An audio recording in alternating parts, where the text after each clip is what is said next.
Okay, so what is moon water, or what is like water in witchcraft? Moon water, first off, is what you're going to hear most commonly.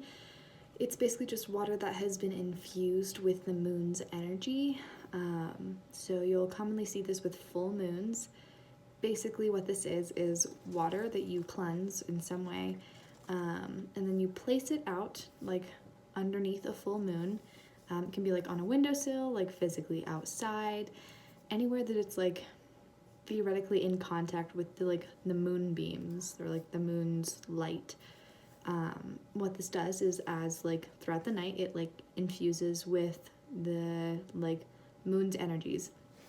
You can think of it like a tea, to where like the water is just like normal water, and whatever you're trying to infuse it in like with is your tea leaves. So as you like, the longer you leave it and the more you like prepare it and the more time and effort you put in, the better your like tea or moon water is going to be.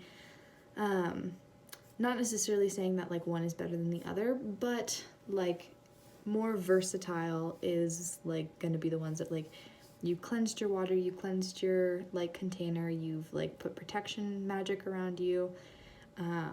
You can definitely absolutely use like the moon water that you get that like doesn't have protection magic around you. That's fine.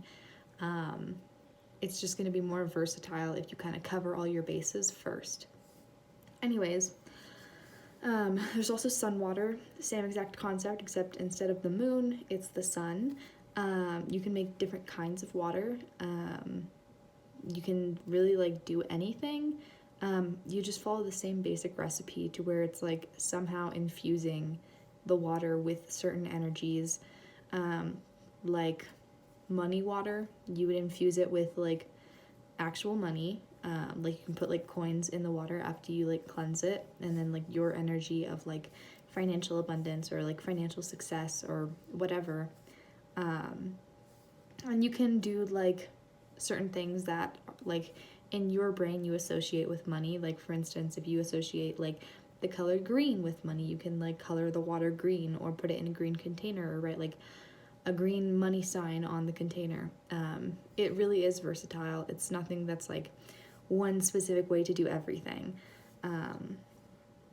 Yeah, and so if you want to make like moon water, it's really easy to do. You can like, don't even have to do it on a full moon. Every single moon phase and like moon cycle has certain attributes to it.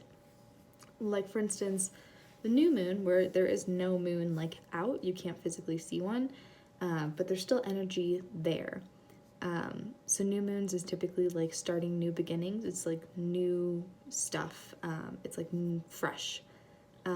So if you want some water that's like with those same energies, for let's say you're doing like a new beginnings spell or a new beginnings ritual or charm or whatever, and you'd want to use like some water in that or some liquid, you can use your like new moon water in that. You would do the same exact process, like take a jar or a container of some sort that can hold your water. You would cleanse the container, cleanse your water, put it in the container, and then just leave it out overnight. There's some people who say that like it can't touch any like moon water cannot touch like the sun's rays, because then it's no longer moon water. But it really is up to you, because there's also some people who will like leave it out overnight, and it's just not really like possible for everyone to like have your moon water out as soon as the sun goes down and then bring it back inside and leave it in a dark place when the sun rises, especially since that's so early. It's just not feasible for most people. So I would say like, as long as you're not like leaving your moon water out like for days at a time or like throughout the whole day, you should be fine. Especially since you also have your energies and your intents infused into it as you're like creating the moon water. So it should be fine, because your intent is in the water and your intent knows what you are trying to do and knows that you're trying to make moon water and not like sun water or whatever kind of water. So for that, you should be fine. Same thing with like the sun water. Some people are like, no moonbeams.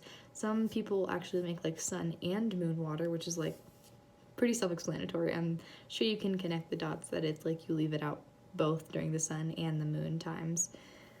But yeah, you can really make water for anything. You can make like water for cleansing. You can make water for like purification. You can make water for protection.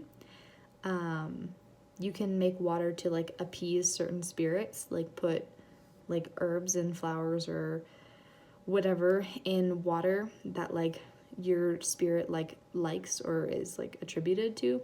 For instance, like Aphrodite, you could make like some water to like rose water to appease her, and you could put like cinnamon, clove, like maybe a little bit of rosemary, rose obviously, like lavender or vanilla in the water. And then because it has the like associations of love and from all those herbs and like scents or colors or whatever you put into it, then since they're all associated with love, that will like connect with her because she is associated with love and relationships and all that.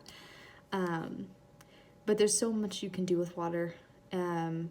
Every single type of water has some sort of different like association. Like you'll have rainwater has some like a certain association. Snow has a certain association. Most of these can be figured out by like a quick Google. I'd recommend like writing them down so you don't have to keep Googling it over and over and over. Water that's like from a river or a stream or ocean, tears, really anything that's like different than something else has a different connotation or a different association with it. There's not really anything that you'll find that has the exact same association, but it's something different. Everything, if it is like similar, there's like something different about it.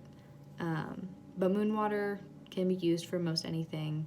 Water, period, can be turned into most anything. Water is very, very versatile. The whole like thing about water, the element, is like it's flowing, it's changing, it's like adaptable. And that's shown in witchcraft because water can be used for most anything.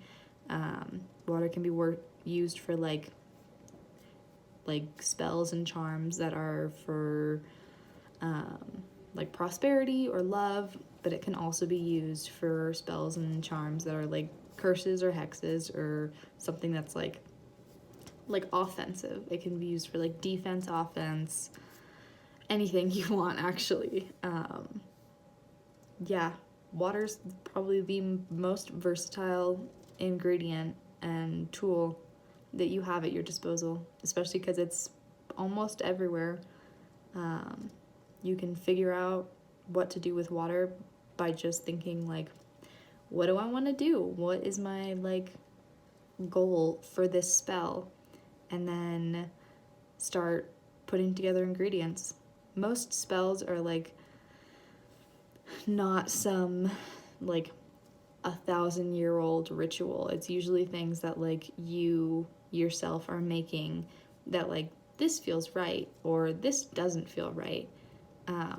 And you'll know as you practice, you'll know.